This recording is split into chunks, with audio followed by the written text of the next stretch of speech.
Rev up your engines!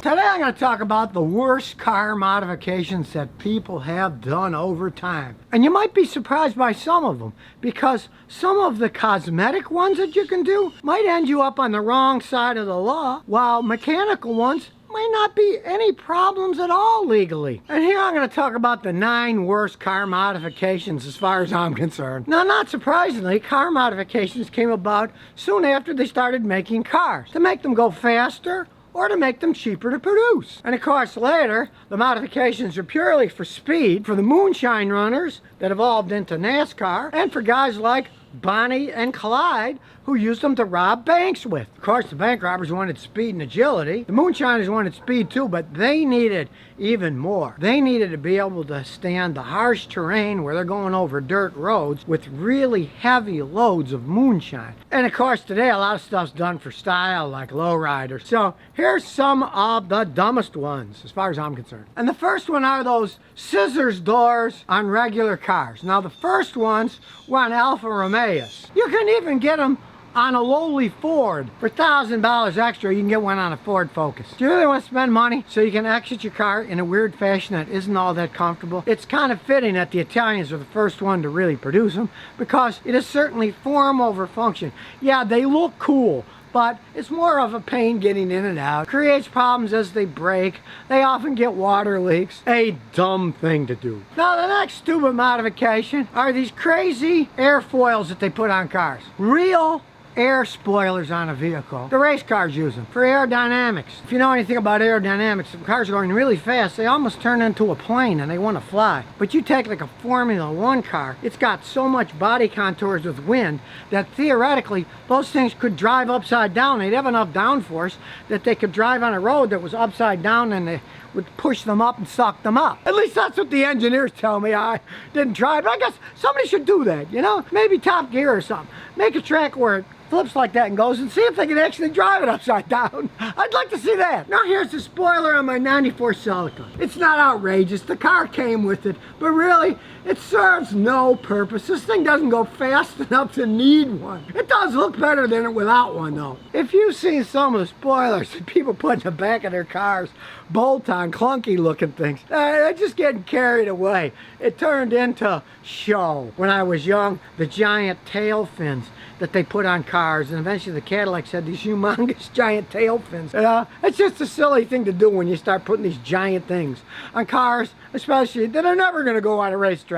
Now, the next mods I think are silly are the neon lights. Some of these cars look like an ad for a casino, but they're really getting carried away with some of them. Now, of course, you're not hurting anyone with these lights, other than maybe you're hurting people's artistic sensibilities. Kind of a silly thing to do, really, when you think about it. Now, one modification that I find especially annoying is the rolling coal exhaust that these guys will put on their diesel trucks and modify them so that whenever they want, they can throw giant billows of smoke out like they're in an old coal train. And of course, I know some guys do stuff like that, and they just want to make fun of environmentalists. If they see a green sticker in a Toyota Prius, they'll often turn the things on. That's just kind of crazy. I mean, we're not 4-year-olds driving vehicles. At least we're not supposed to act that way. Now, the next one that I always get a laugh: faux air intakes and faux hood scoops that aren't really connected to anything, but they're sitting there. It reminds me years ago, working on a customer who had bought a used car. It was called the Chrysler TC by Maserati. And man, that was the fakest car I ever saw. I jack it up, it's got dual exhaust, and I look. And on one side, there's an exhaust that's connected to the car. And the other side was just fake. It had a pipe, and then it went up and didn't go anywhere. It was completely fake. And these fake hood scoops and fake air intakes aren't fooling anybody, really. And the next modification is extreme height. Just raising vehicles higher and higher.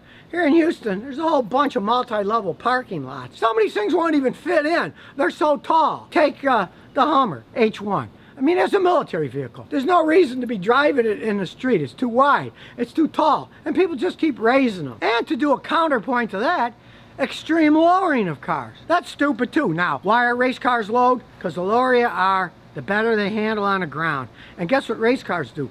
They race around on professional tracks that are perfectly made, that don't have potholes. You get a lowered car and you're driving in the streets of Houston. Customers or kids did that. A Chevy Tahoe of all things. So here's this Tahoe that's scraping on the ground every time he goes over a speed bump.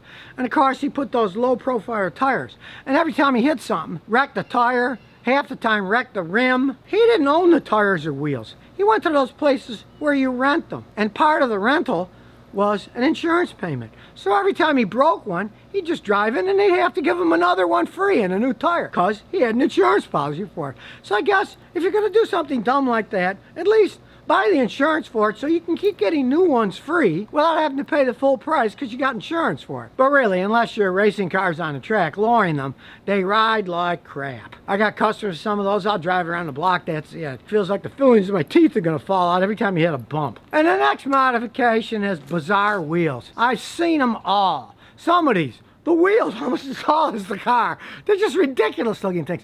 And of course, that ruins the handling of a vehicle. They were not made for that. There are engineers who design these things with computers so that the tire size and the wheel size matches the suspension of the car and the transmission.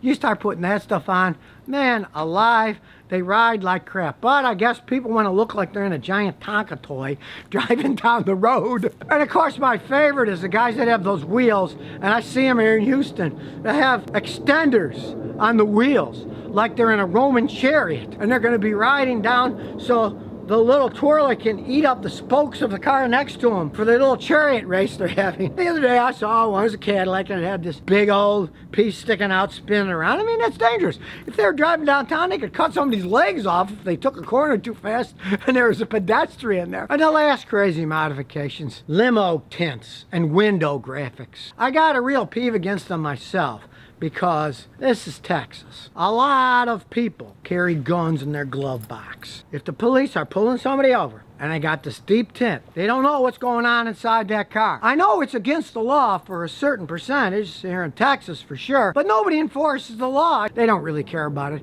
but that is dangerous. Some idiot's driving like a moron. You come up to see who it is and they got the windows tinted so darkly you can't see who's in there. You gotta be able to see who's driving a car. It's just not safe for everyone. Although knowing people, odds are they're gonna get more gaudy as time goes on. So if you never want to miss another one of my new car repair videos, remember to ring that bell.